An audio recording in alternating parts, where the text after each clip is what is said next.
અને નવા વર્ષનો દેશનો સૌથી પહેલો રેકોર્ડ આપ સૌના નામે લખાવાનો છે। 2024નો સૂર્યોદય થઈ રહ્યો છે અને એનું પ્રથમ કિરણ ઐતિહાસિક ધરોહરમાંથી પડવાનું છે। ગુજરાતમાં એક સાથે 108 સ્થળોએ કુલ 50,000થી વધુ લોકોએ સામૂહિક સૂર્ય નમસ્કાર દ્વારા 2024ના વર્ષનો ભારતનો પ્રથમ રેકોર્ડ ગિનિસ વર્લ્ડ રેકોર્ડમાં નોંધવાની સિદ્ધિ હાંસલ કરી છે। મુખ્યમંત્રી ભૂપેન્દ્ર પટેલ અને રમતગમત રાજ્યમંત્રી હર્ષ સંઘવીની ઉપસ્થિતિમાં મહેસાણા જિલ્લાના પ્રાચીન સૂર્ય મંદિર મોઢેરાના પરિસરમાં ગુજરાત રાજ્ય યોગ બોર્ડ દ્વારા સામૂહિક સૂર્ય નમસ્કારના રાજ્ય કક્ષાના કાર્યક્રમનું આયોજન કરાયું હતું। આ સૂર્ય નમસ્કારમાં 108 સ્થળોએ 50,000થી વધુ લોકોએ સામૂહિક સૂર્ય નમસ્કાર કર્યા હતા। આજે અંગ્રેજી નવા વર્ષ 1 જાન્યુઆરી 2024ની આપ સૌ લોકોને ખૂબ ખૂબ શુભકામનાઓ। રાજ્યવ્યાપી સૂર્ય નમસ્કાર મહાઅભિયાન, આ સામૂહિક સૂર્ય નમસ્કાર કાર્યક્રમ આ દેશ માટે નવી દિશા છે, દુનિયા માટે નવી દિશા છે, જે ગુજરાતના મોઢેરા સૂર્ય મંદિર ખાતેથી આજે શરૂ થઈ રહી છે। દેશના ઇતિહાસમાં કદાચ પહેલીવાર આટલી મોટી સંખ્યામાં ગુજરાતના 18,000થી વધારે ગામડાઓના લેવલમાં સ્કૂલોની અંદર સ્કૂલોમાં જે કોઈ વિદ્યાર્થીઓ વિજેતા થાય તે તાલુકા કક્ષા પર, તાલુકા કક્ષામાં જે કોઈ વિદ્યાર્થીઓ વિજેતા પામ્યા તેને જિલ્લા કક્ષા પર સૂર્ય નમસ્કારની સ્પર્ધામાં ભાગ લેવાનો અવસર પ્રાપ્ત થયો। આ જ રીતે મહાનગરોમાં વોર્ડથી ઝોન અને મહાનગર અને છેલ્લે રાજ્ય વ્યાપી એટલે કે રાજ્ય કક્ષાની સ્પર્ધામાં ભાગ લેવાનો અવસર પ્રાપ્ત થયો।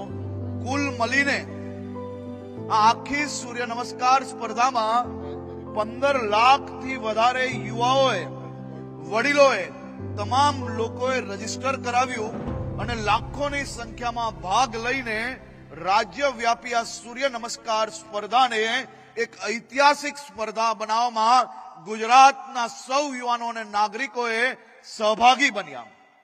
રાજ્યના મુખ્યમંત્રી ભૂપેન્દ્ર પટેલે જણાવ્યું હતું કે સૂર્યની ઉપાસના અને આરાધના કરવાનો અનેરો અવસર સૂર્ય મંદિર ખાતેથી પ્રાપ્ત થયો છે। આટલી વહેલી સવારે નવા વર્ષે આપણે એક રેકોર્ડ તરફ આગળ વધી રહ્યા છીએ અને નવા વર્ષનો દેશનો સૌથી પહેલો રેકોર્ડ આપ સૌના નામે લખાવાનો છે। એટલે આપ સૌ જે યોગામાં જોડાયા છો, સૂર્ય નમસ્કારમાં, એના કારણે સૌથી પહેલો આખા દેશનો રેકોર્ડ થશે અને ગુજરાતનું ગૌરવ વધારવા બદલ આપ સૌને ખૂબ ખૂબ અભિનંદન આપું છું।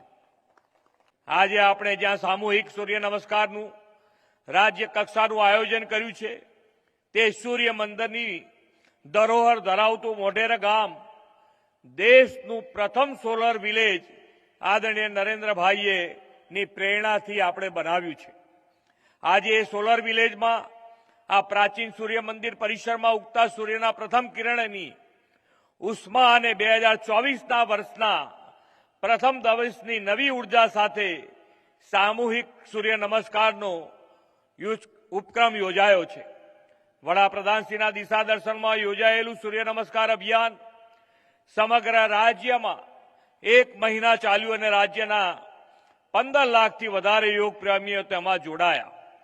આ અભિયાન અન્વયે ગ્રામ, તાલુકા, જિલ્લા, નગર, મહાનગર કક્ષાએ સૂર્ય નમસ્કારની સ્પર્ધા પણ યોજાઈ હતી અને આ સ્પર્ધામાં વિજેતા બનેલા સૌ સ્પર્ધકો આજે લાખો રૂપિયાના ઇનામ મેળવવાના છે।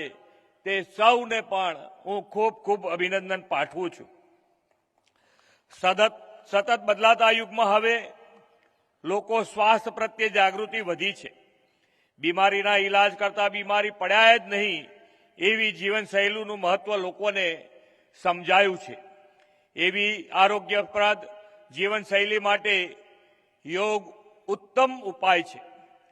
વડાપ્રધાનશ્રીના નેતૃત્વના જ પરિણામે યોગની પ્રાચીન પરંપરા સમગ્ર વિશ્વમાં આરોગ્ય સુખાકારીના એક સબળ માધ્યમ તરીકે સ્વીકૃતિ પામી છે.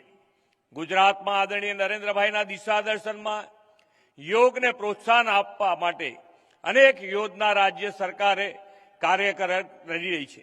તેમના માર્ગદર્શનમાં ગુજરાતે અમદાવાદમાં દેશની પ્રથમ ખાનગી યોગ યુનિવર્સિટી લકુલિશા યોગ યુનિવર્સિટીની શરૂઆત કરી છે. વડાપ્રધાન શ્રી નરેન્દ્રભાઈ મોદીના નેતૃત્વમાં દેશ આજે પરિવર્તનની ક્રાંતિમાંથી પસાર થઈ રહ્યો છે, ત્યારે યોગની પ્રાચીન પરંપરા એક સામાજિક જન આંદોલન સ્વરૂપ લીધું છે. એ વાતની સાક્ષી પૂરતો આજનો આ ઐતિહાસિક અવસર છે. વડાપ્રધાન શ્રી નરેન્દ્રભાઈએ અમૃતકાળમાં વિકસિત ભારત એટ 2047નો સંકલ્પ કર્યો છે. વિકસિત ભારત માટે સ્વસ્થ, તંદુરસ્ત, નિરોગી સમાજનું નિર્માણ પણ એટલું જ આવશ્યક છે. યોગ, પ્રાણાયામ, સૂર્ય નમસ્કારની આપણી આગવી વિરાસતને વધુને વધુ વ્યાપક બનાવી અમૃતકાળમાં અમૃતમય ભવિષ્ય માટેનો સંકલ્પ કરીએ, એ જ અપેક્ષા સાથે વિરમું છું. ભારત માતા કી જય. વંદે માતરમ. જય જય ગરવી ગુજરાત. ખૂબ ખૂબ આભાર માનનીય મુખ્યમંત્રી શ્રી